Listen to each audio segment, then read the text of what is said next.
Hi guys, welcome back to another video. Yes, and good to see you. Now then, who wants to join me on another journey into masking? Yes. Maybe some people don't want to join me, in which case, tooroo, see ya. But those who do, follow along with me. Before we go any further, quick message from our sponsors, me. Okay. Anybody who's a member over on my Patreon forum, you will, in the description over on Patreon, see a download link where you can go and download these two raw files. And anybody who wants to hit the old super thanks button over on YouTube, if you just send me a little link to, or an email or whatever, to tuition@wildlifeinpixels.net, then I can send you too a link to where you can go and download these very raw files, and also say a really big thank you to you. As I say, a big thanks to all my regular monthly Patreon members as well. Okay, so that's our word from our sponsors taken care of, and so let's get back to the video. So what I want to do is to show you the intermediate end goal of this image, okay, which is this. And of course we've got a lovely exposure blend. And what is this exposure blended image derived from? Well, it's derived from our light exposure, which is the exposure for the shadows, and our dark exposure, which is created for our sky. Okay, right, now you'll notice the sky is at a 15th of a second at f11, and the lighter exposure is 1.6 seconds at f11. So these two shots are considerably more than a couple of stops apart. Okay, this is one heck of a big scene dynamic range that we've had to cover here. Okay, and what I'm doing, or what I'm going to do, is this scene, well, this shot, is very reminiscent of the scene that was in front of me. You'll notice the sun. Notice the sun's not blown, but you'll notice the sun is really low on the horizon. It's just about time for it to set, and so it's very, very soft, gentle, low contrast scene, with obviously this great big ball of fire in the sky making it a high contrast scene. But naturally we want to keep a gentle fall off in contrast as we go through the image, and then what we can do is we can use a bit of after processing to actually generate some little bits of interest within the scene. But anyway, I digress. Of course, when it comes to exposure blending, if I select both images, we could try, because we can do photo merge inside of Lightroom, so we could go to photo merge HDR for high dynamic range. Oh my god, what the hell's that? Ugh, god, it looks horrible. And what the hell is this great big near square artifact doing in here of super low contrast? Well, that's not going to work, so we'll go ahead and click cancel on that. So that's one nail in the coffin of the Lightroom fanboys.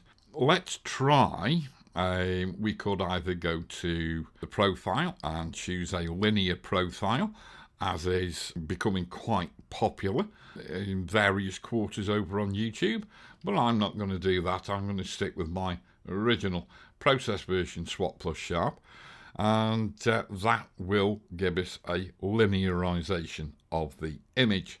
Now you did notice that it said it was applying it to both images. That's because I've got both images selected and I've got auto sync turned on. Now, the big thing about exposure blends, because people don't misunderstand exposure blends, they think they cut bits out of one image and paste them into another, and it just sort of. And folks, it just doesn't work that way, and you'll see why in a minute. The thing about good exposure blends is a thing known as the transition zone, where in actual fact you transition from the light shot to the dark shot. And that transition zone can either make the image look very believable and real, or it can make it look like something out of Epstein's bad dream. Yep, it can make it look totally unreal. So what we've got to do is to try and process these two images in a way that we're going to get a favourable transition zone. Alrighty. So follow along with me if you've got access to these raw files. If you haven't, then fine, fair enough. I'm sure you too have got a pair of images like this somewhere in your huge image archive. So you can follow along with me in that respect. Okie dokie, so what am I going to do? Now, I'm going to make sure that every adjustment I make to both of these images actually applies to both images, because if you don't get into that habit, sometimes you'll find your transition zones will not work as you would like them to work. All right? Right. So I'm going to start with the dark image. So we'll click on the dark image. Notice the lighter exposure is still selected. Auto sync is still on. So what happens here happens to the other one as well. All right. Now, do I want to turn up the exposure? I'll turn up the exposure a little bit. Probably not back up to 0. I'm just going to sort of keep it at about somewhere like -half a stop. And I'm going to lift the shadows, okay? I'm probably going to lift them by, let's go for 25 plus 25 plus 26, right? And then we might just go and lift up the vibrance because I want to make the sky look the way I want it to look, okay? And that'll just about do, okay? So let's go and check that sky. Let's go and check that sun. That's looking a-okay. Right. So as far as the dark exposure is concerned, I'm finished. Okay. So now I'm going to come over to the light exposure. And there it is, all nice and super sexy. And I'm going to pretty much leave it as it is. But what I want to do is I just want to lighten things up. Now I'm going to do this in a very, very sloppy manner. And I'm going to just come to Lightroom's masking panel and I'm just going to get a linear gradient. And we're just going to hover somewhere about here. And we're just going to lift up and sort of go up to or towards the horizon. And I'm going to bring the base of our exposure up until we're pretty much covering the rocks with the 100% to 50% lines. I might just sort of lift it up a little bit more than that. And so the rocks are going to get 100% of the adjustment that I'm going to give them all the way up to here. But, you know, it's just going to fade out a little bit in this transition zone. I'll just tug that down a little bit. Okay, so what we are now going to do is lift up the exposure a little bit. Okay, lift up the shadows a little smidge. Okay, don't forget, yeah, they've already been lifted up in the exposure, but now we're lifting them a little bit again with the mask adjustments as well. So I think that's all right. I'm just going to maybe increase the saturation just a little tiny bit more. And you'll see that has been applied to this dark image as well. Okay. Now, I could want to subtract from down here because I don't want the foreground this light in the finished image, but we can cross that bridge over in Photoshop just to save a lot of messing about. But if I go show overlay, you can see we've got green on the sea. I don't want it there. So I'm going to subtract with a brush. And with the subtraction brush and auto mask turned on, we're just going to come and remove green, okay, from this lighter exposure in the sea. Being careful not to get the inner part of the brush on the rocks, otherwise we'll end up removing the green from the rocks as well, which is not something I want to do. Some of you might be thinking, well, Andy, why don't you use the luminosity selection? Yeah, right, okay. And so we'll leave it at that. It's good enough. I've just got a little tiny bit of sort of overpainting there, but I'm not particularly bothered about it, okay? So that's the selection I'm making, alrighty. And I'm just removing that adjustment from the C, okay? This adjustment that we've made here. And so we just go ahead and click done. And I'm fairly happy with what we've got. Now, I'm going to right click and we're going to go to Edit In and we're going to open as Smart Objects in Photoshop. Okay, so this command is actually going to open each one as a separate smart object inside of Photoshop.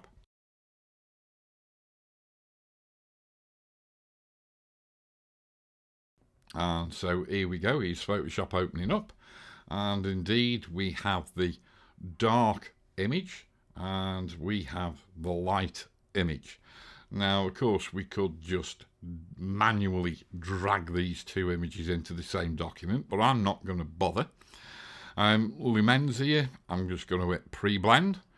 And obviously, over in TK8, you can do exactly the same thing. I forget which options are checked by default here, but of course, alignment, if it's checked, we need to uncheck it because you can't auto-align camera or smart object. Dark on top, not that it particularly bothers me which order they're in, because if they're in the wrong order for what I want, I can always drag them and move them around. Check for alignment. I know these images line up perfectly, so I'm not going to bother doing that. Add black masks, no thank you. Lock layers, certainly not. And I'm just going to say blend documents. And so I'm then going to get what would you like to do with the source documents, which are open at the moment, yeah, and close. All right, so we'll click OK. And so now we've just got one document open with the two smart objects contained within the two layers of the document. Right, okay. So what is it we're going to do? Okay, so if I was to just turn off the darker exposure layer and just concentrate on this lighter exposure, if I go to use an AI powered selection such as select sky, let's just see what that does. Okay, so the marching ants only delineate pixels that are 100% selected, but of course, as we know, we've got pixels in there that are less than 100% selected. So if we want to see what that selection is getting is in terms of potential mask, we can just go and click in Lumenzia the cell button for selection, and that is the selection or alpha channel mask, if you like, for that selection, and it's not what we want. So I'm just going to click cell again to uncheck that, and obviously that selection is not going to work for us, so we'll just go Command D to deselect. So what are we going to do? Well, really easy. I'm just going to pick up the magic wand tool and we're just going to commit the cardinal sin of masking, and because that is a terrible mask. Okay, and I'll show you why. All I'm going to do is activate the darker layer, make sure it's the working layer, and click mask. And there you go. Now, if we go into this image at 100%, you can see that it is an exceptionally good and accurate edge mask. Yeah, it really has dialed in on the edges of these rocks. Okay, but as I said before, it's all about the transition zone, and the transition zone in this is totally non-existent. We instantly jump from the light exposure to the darker exposure. And if we come out to a fit to screen view, it is totally and utterly unbelievable and unconvincing. Okay, so that is just rubbish. But the selection is really good. So what I'm going to do is I'm just going to delete that mask like that, and then I'm going to come to select and click reselect. So I've got the selection back. Now comes the super sexy bit, and this is the bit that I don't see talked about very often in Photoshop, and it is to do with the select menu and the modify menu. And what I want to do is create a transition zone between the darker frame, the darker part of the shot, and the lighter part of the shot. We've already seen that with the selection here, along the edge of the rocks, we get a non-existent transition zone. So the way to get a good transition zone would be to expand this selection downwards. If I was to contract it upwards, all I will be revealing is the overexposed sea in the underlying light exposure. So everything I do has got to be based on the darker exposure, even though we use the light exposure to get the selection in the first place. So what I want to do is expand the selection. Now, the value ranges that you can have in this expand by box are 1 pixel to 500 pixels. I wish it was a bit more, but well, there you go. So if I expand the selection, do not have that box checked there that says apply effects at image bounds. Just make sure that is unchecked, otherwise you'll get in a world of hurt. Okay, so what we've done is we've now expanded the selection downwards. But the only thing is, this selection is still a hard-edged selection because we've only done half the job. If we then come back up to select, modify, and then go to feather, and here's a little tip for you. If you attempt this, because you don't have to do it at 500 pixels, it's just that these two images are so extreme, we've got to produce an extreme transition zone. But when you're just blending exposures that are a stop apart, you might only be using sort of 4, 5, 6, 7, 8 pixels of expansion or contraction. But you need to feather that selection, and you've got to feather it by the same amount as you expand or contract it by. So as soon as we expanded this selection by 500 pixels, we're going to feather the radius by 500 pixels, and we're going to click OK, and we get that. Now you might think, well, that doesn't look very interesting and very imposing, Andy. Well, let's just go and add it as a mask. Now you can see where we're going, can't you? Yes, you can. Now then, what we can now do is just keep your eye on the image and watch what happens when I move the feather slider over towards the right. And give it sort of 800 pixels worth of feathering. Yeah, look at that. Ain't that great? And if I now bring that up to 100%, it takes a bit out of your computer, gets a bit RAM intensive because it's got to apply this 800 pixels worth, well, nearly 800 pixels worth of feathering to the mask on the fly. But look at that transition zone. Hold down the shift key, hold down the spacebar key, I should say. Look at that transition zone. Ain't that just super sexy and great? And we've got no misalignment anywhere. Ain't it funny how all these ripples sort of match up in a dark line? Yeah, that's not an artifact, that's just the way life is. Yeah. You think there's a sea monster under there, lurking in the shadows. It's Anglesey, so that's in Wales, so could be all sorts of sea monsters in there, seeing as it's Wales. I apologise to the Welsh people for that. I really do need to keep my gob in charge of my brain. Or my brain in charge of my gob, I should say. But it is weird, that, isn't it? Anyway, we digress. Look at that. Now then, it's looking a little bit out of balance.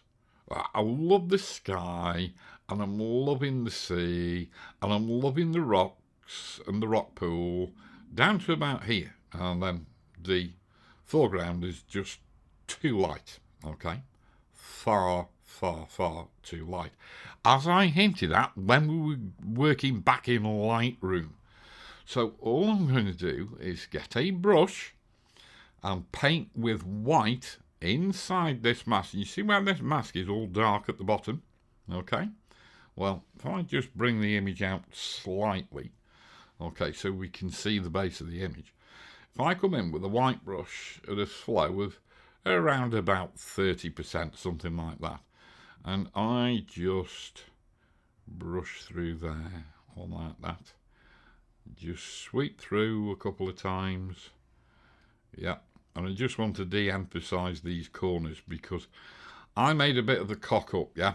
I actually forgot to close the blind on my viewfinder on my Nikon D800E when I actually took this shot, so that's why I've got this sort of weirdness going on in the corners, and sometimes it can become a little bit purple. It's just flare in the corners. Because I don't know why Canon cameras don't seem to have leaky viewfinders, but Nikons do. Yeah, anyway, but there you go. Well, quite a few Nikons have leaky viewfinders. So if you're on a Nikon camera, make sure you use your viewfinder eyepiece blind.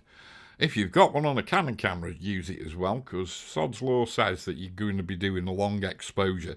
And yeah, all sorts of nasties can happen. Well, there you go. So now we've got the sort of front of the image calmed down. I'm now going to go File, and I'll go to Save. And this will save the document. And of course, because it was spawned by Lightroom, it's going to automatically be back in Lightroom when we go back there.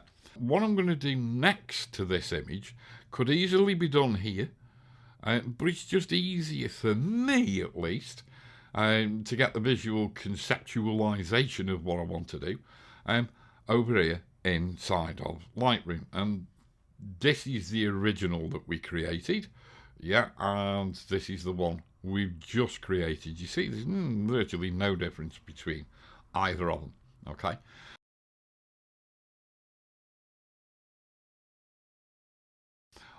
All I'm going to do now is just come to the masking panel, and I'm just going to get a linear gradient, and we're just going to go from there to there. Okay, just come into the sea a little bit, and all I'm going to do is just increase the saturation a little bit, and maybe add a touch of clarity. Yeah, just to get a bit of definition in those clouds. And what else might I do? I might just drop the exposure a little bit. Not much, just a little bit. And then I'm going to go to add a new mask, and I'm going to get a radial gradient, and I'm just going to open a radial gradient in there. Okay, and I am going to just lift up the exposure a little bit, just to add a little bit more interest down here. I'm actually going to just increase the feathering on that by just grabbing that inner slider, and you can see as I change this inner oval, you can see the feather slider there moving from right to left. So just want to feather it down and then just bring it in just a smidge like that. Okay, and maybe I'll add a little bit of contrast to it just to make the darks go darker in there, and I'll consider that done, and then maybe I will just come to effects and do my usual thing, take the midpoint down, take the feather right up, and then back the vignetting amount off, and there we go. And so there we have our finished image, and it's been done with very, very simple processing in both Photoshop and then back in Lightroom, just because I find certain adjustments in Lightroom to be a lot more intuitive than trying to create them from scratch over in Photoshop. But of course, when it comes to actually looking at the two images that we used to create the exposure blend, we don't actually want to do too many localized adjustments pre-blend, if you know what I mean. So we do the minimal amount required to process both the light and the dark images over in Lightroom to then give us the ability to get a good transition zone over in Photoshop. Once we've achieved that good transition in Photoshop and we've got a good blend, we can then bring it back into Lightroom and do some more little finessing and localized adjustments. Or indeed, we could leave it over in Photoshop and then do a massive dodge and burn exercise on it, which of course would take too long for this video. So there you go, guys. Hope you found that useful. Hope you found it interesting. And yeah, if you've liked it, give it a thumbs up, leave a comment below. Don't forget, Patreon members, if you view it over on my Patreon channel, don't forget, just head off over to YouTube by clicking the YouTube icon in the bottom of the video and give it a thumbs up over there as well, because every little helps this channel grow. And so there you go, guys. As I said, I hope you found it useful, hope you found it interesting, and until the next time when we'll do, I don't know, you tell me what you want me to do, otherwise I'll think of something else, all on my little Jack Jones. But anyway, until the next time, stay safe, stay well, keep taking those pictures, and I'll see you very soon. Tooroo.